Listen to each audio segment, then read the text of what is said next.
On this lovely Sunday morning, I sat down with my coffee to catch up on some current events, and without a plan in the diary, I thought to myself, what would Julie do if she were here in London with me today? And with that, I decided to have a Julie day. And so we were out the door to enjoy some sunshine, firstly admiring the homes of South Kensington, said hello to my neighbour, the ghost of Lady Diana's past, and continued on down to Chelsea. I will gladly take one of those if they're up for sale and you feel like dropping a couple million. Once in Chelsea, I found myself in this coffee shop to get an overpriced latte and croissant. They even had some cubed croissants to choose from, but personally, I like to stick with the classics. I walked by the Chelsea Pig, which, if anyone is looking for some fine dining meets pub food, I highly recommend, and then continued to walk down this quiet and cozy road to the Thames.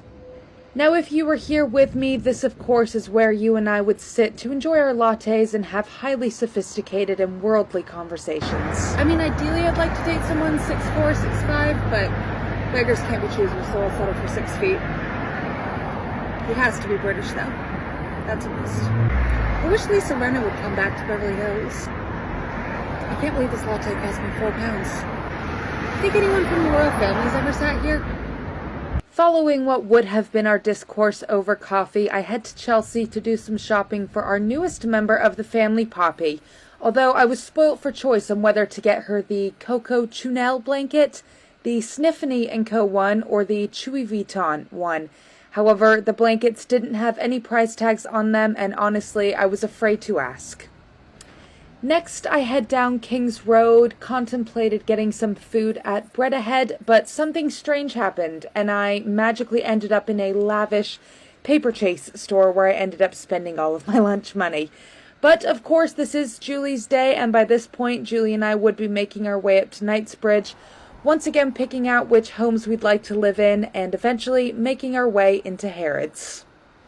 Now, this may come as a surprise to some, but I don't quite have the money to be shopping on the women's super brand floor, so I headed up to the 4th floor, the contemporary clothing. And this, of course, is where I would lose Mum for hours, but money is tight, so I head downstairs to find the chocolate.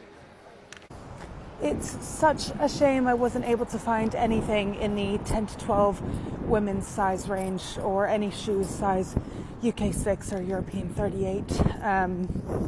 Maybe I'll have better luck next time. After all the shopping and walking down the high streets, it was time to reset and be one with nature again.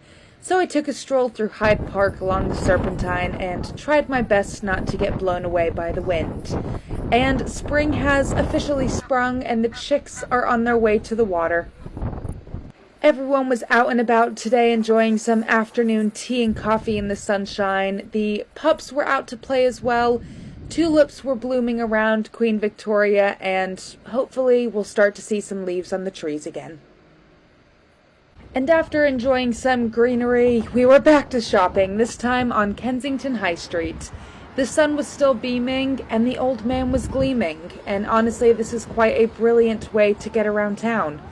I head into the glorious Marks & Spencer's, which now has its spring and summer collections out, but after a fair bit of shopping today, I am here for something far more important, the food hall.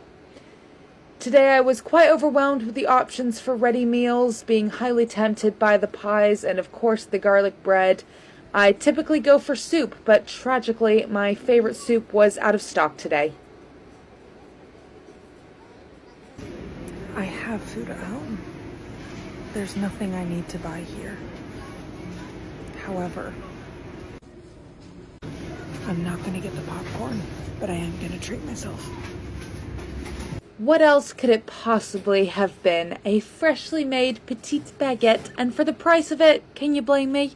I also treated myself to some fizzly pigtails to ensure I was consuming a well-rounded diet.